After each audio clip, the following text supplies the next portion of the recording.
À 63 ans, Melissa Sue Anderson prend enfin la parole au sujet de Karen Grassel. Melissa Sue Anderson est née le 26 septembre 1962 à Berkeley, en Californie, ville intellectuellement bouillonnante, longtemps associée à l'expérimentation culturelle, aux idées progressistes et à une communauté artistique dynamique. Elle était la deuxième des deux filles de James et Marian Anderson, un couple dont la vie, comme celle de nombreuses familles de l'époque,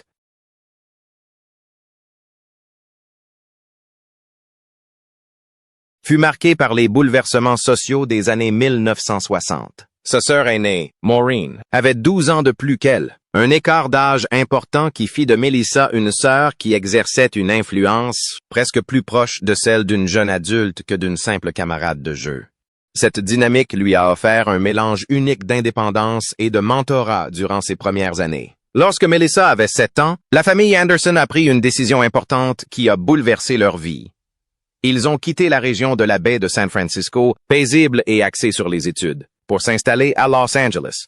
Ce choix la placerait finalement aux portes du monde du spectacle. Ce tournant marqua le début d'une nouvelle ère pour la famille, mais il s'accompagna de son lot de défis. Lorsque Melissa eut 13 ans, ses parents divorcèrent, une épreuve émotionnellement difficile pour toute adolescente. Elle et sa sœur restèrent sous la tutelle de leur mère, Marian, qui les éleva dans la tradition catholique, leur offrant structure, foi et stabilité durant ce qui aurait pu être une période tumultueuse. Malgré ses bouleversements personnels, Melissa s'était déjà fait une place dans le monde du spectacle. Dès son plus jeune âge, elle apparut dans des publicités pour des marques renommées comme Mattel et Sears, ce qui lui permit de se familiariser très tôt avec la caméra et le rythme du métier d'actrice professionnelle. Le parcours d'Anderson dans le monde du spectacle a véritablement commencé lorsqu'une professeure de danse perspicace a remarqué son aisance naturelle, sa présence et son expressivité. Voyant un potentiel évident chez la jeune fille, la professeure a encouragé les parents de Melissa à contacter un agent artistique, une suggestion qui allait donner une toute nouvelle orientation à sa vie. Une fois entrée dans le monde des auditions, Melissa est rapidement devenue un visage familier du milieu publicitaire, décrochant régulièrement des rôles et impressionnant les directeurs de casting par sa capacité à allier charme et subtilité émotionnelle. Ses premiers rôles à la télévision ne tardèrent pas à suivre et elle obtint des apparitions dans diverses séries, dont l'un des plus mémorables est celui de Millicent dans The Brady Bunch. La jeune fille qui échange un baiser tendre, quoique légèrement maladroit, avec Bobby Brady. Cette apparition est devenue un moment culte des sitcoms des années 1970. La même année, elle diversifia encore son répertoire avec une apparition dans un épisode de Shaft, démontrant ainsi que, même très jeune, elle était suffisamment polyvalente pour passer avec aisance des sitcoms familiales aux séries policières. À seulement 11 ans, la carrière d'Anderson connut un tournant décisif. Elle décrocha le rôle de Mary Ingalls dans la série télévisée désormais culte, La petite maison dans la prairie. Ce rôle marqua le début de ce qui allait devenir l'un des plus marquants de sa vie. Melissa a incarné Mary, la fille aînée des Ingalls, pendant 8 saisons à partir de 1974. Son interprétation a marqué les esprits et a contribué à l'atmosphère émotionnelle de la série.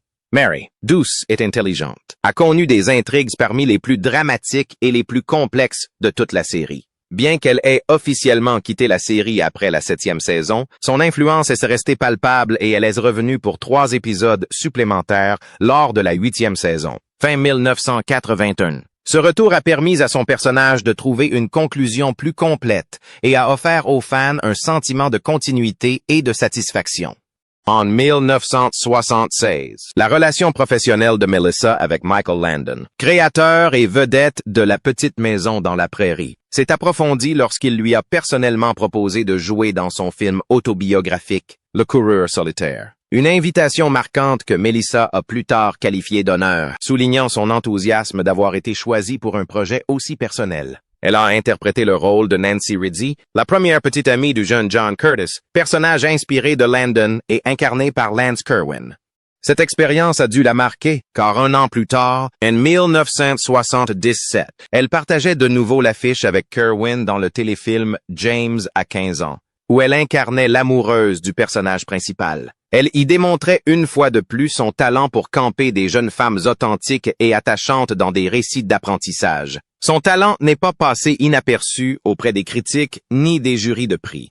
En 1978, Anderson fut nommée aux Emmy Awards dans la catégorie meilleure actrice dans une série dramatique, saluant son interprétation puissante et riche en émotions dans La petite maison dans la prairie. L'année suivante, elle remporta l'Emmy Award pour sa performance dans le téléfilm d'ABC After School, Quelle mère est la mienne? Un rôle qui lui permit d'explorer un registre dramatique différent de celui des westerns qui l'avaient rendu célèbre. La même année, elle incarna à nouveau un rôle principal, celui de Dana Lee Gilbert, le personnage principal de Survival of Dana, un téléfilm de CBS racontant l'histoire d'une adolescente du Dakota du Nord confrontée à de nouveaux défis sociaux après son transfert dans un lycée de la vallée de San Fernando, à Los Angeles. Ce projet lui a permis d'interpréter un personnage moderne, plus proche de son âge et de son vécu. Dès 1980, la notoriété d'Anderson s'étend à l'international. Elle reçoit le TP de Oro, prix de la meilleure actrice étrangère en Espagne, pour son rôle dans La petite maison dans la prairie, preuve du succès planétaire de la série. Sa notoriété en Espagne a suivi une visite réussie en 1979, où elle fut invitée à l'émission télévisée espagnole très populaire, 625 Líneas, ce qui lui permit de toucher un public encore plus large. En 1981, elle fut nommée aux Young Artist Awards pour sa performance dans le film d'horreur canadien Happy Birthday to Me, prouvant ainsi qu'elle était capable de passer avec aisance du drame familial au thriller intense. Après son départ de La petite maison dans la prairie, Anderson a continué à jouer régulièrement, apparaissant dans des séries télévisées populaires telles que The Equalizer, Alfred Hitchcock Presents Chips at Murder, she wrote. Ses talents s'étendaient également derrière la caméra. Elle a été productrice associée sur Where Pigeons Go to Die, 1990, l'un des derniers projets télévisés de Michael Landon avant son décès, témoignant de leur longue collaboration professionnelle. En 1998, sa contribution aux séries télévisées western a été officiellement reconnue lorsqu'elle a été intronisée au Western Performers Hall of Fame du National Cowboy and Western Heritage Museum d'Oklahoma City. Un an plus tard, en 1999, elle partage l'affiche avec Heather Langenkamp dans la série télévisée éphémère Partners, ajoutant ainsi un nouveau genre à son parcours déjà riche et varié. Bien plus tard, en 2014, Anderson fait un retour discret mais significatif à l'écran avec un rôle non crédité, celui de la mère de Stash, dans le film Veronica Mars, offrant à ses fans de longue date un bref mais charmant aperçu de son talent sur grand écran. La vie personnelle de Melissa Sue Anderson prend un tournant important en 1990 lorsqu'elle épouse Michael Sloan, scénariste et producteur de télévision respecté, dont la carrière a traversé de nombreux genres et décennies.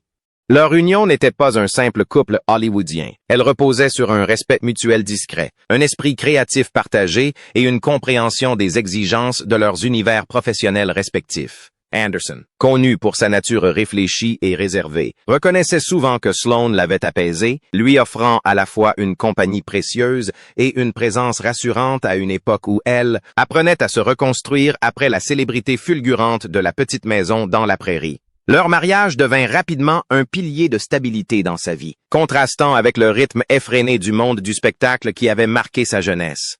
Ensemble, Anderson et Sloan ont accueilli 2 enfants, chacun apportant une nouvelle dimension à leur vie. Leur fille, Piper, est arrivée la première, apportant avec elle une joie et un sens des responsabilités qu'Anderson a pleinement embrassé. Quelques années plus tard, leur fils, Griffin, est né, complétant la famille et offrant à Anderson la vie de famille stable dont elle rêvait depuis si longtemps.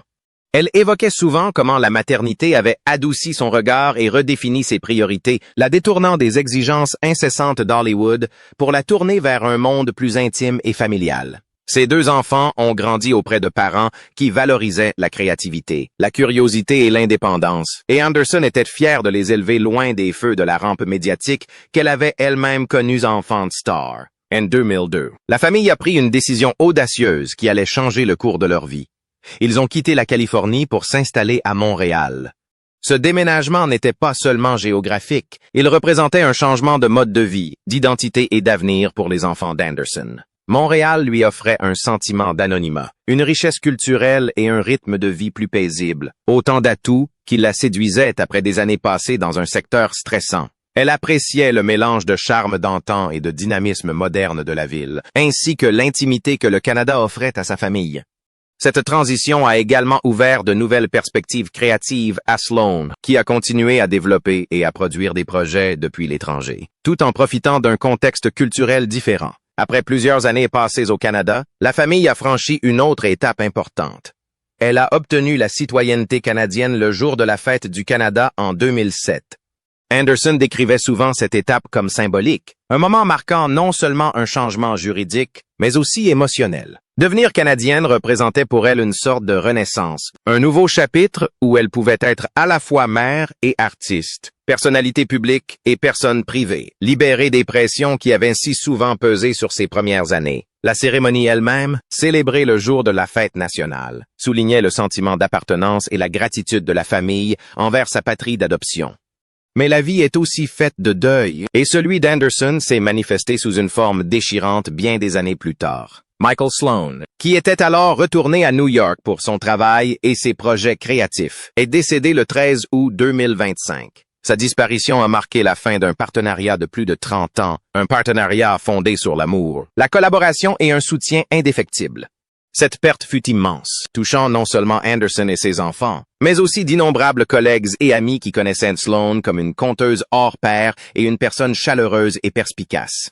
Pour Anderson, cela marquait la fin d'un chapitre important de sa vie, un chapitre riche en rêves partagés, en défis relevés, en réussite et en une profonde affection. À 63 ans, Melissa Sue Anderson est parvenue à un stade de sa vie où la réflexion lui vient naturellement, et cette réflexion l'amène à vouloir se confier sur des personnes et des expériences qu'elle préférait autrefois garder privées.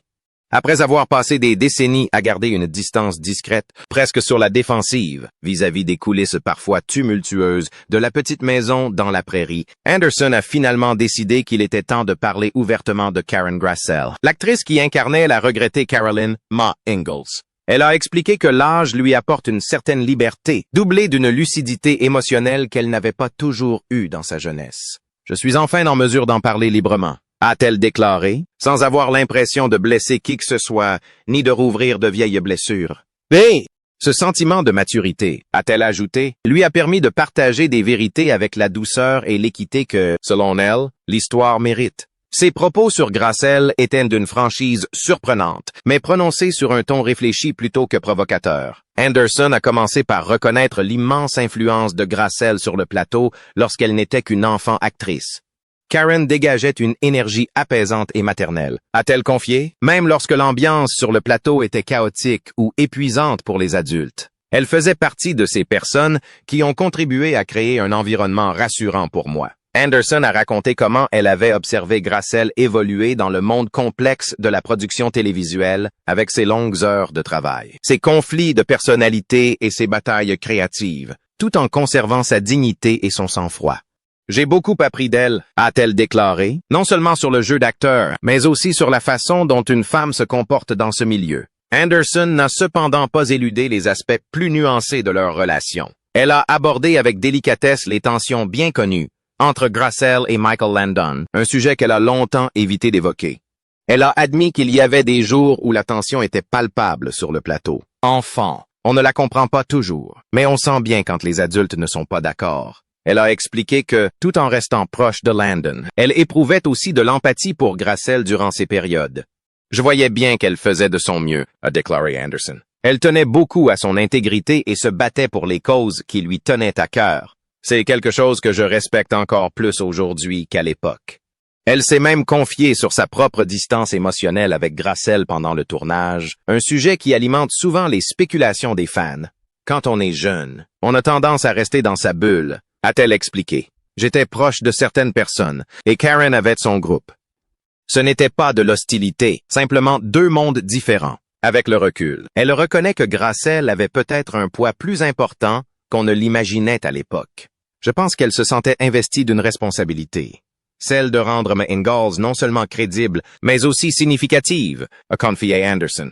Elle a assumé ce fardeau discrètement, et c'est quelque chose que j'admire encore plus aujourd'hui. Dans la partie la plus touchante de son discours, Anderson a décrit comment le vieillissement a transformé son regard sur les personnes qui ont contribué à façonner sa jeunesse. On vieillit et on commence à réfléchir à ceux qui nous ont guidés, protégés, stimulés.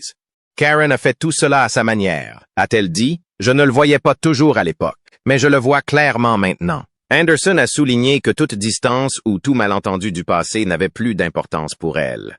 Avec le temps, les aspérités s'estompent, et seules les choses importantes sont mises en valeur. Je lui suis très reconnaissante, a-t-elle déclaré. Elle était un pilier de cette émission et elle mérite amplement la reconnaissance qu'elle reçoit. Ainsi, les propos tant attendus d'Anderson prennent moins l'allure de ragot ou de confession que d'un geste généreux de conclusion. Une actrice chevronnée rend hommage à une femme qui, Jadis, se tenait à ses côtés dans la prairie, toutes deux cherchant leur place dans un monde bien plus vaste qu'elle ne l'imaginait alors.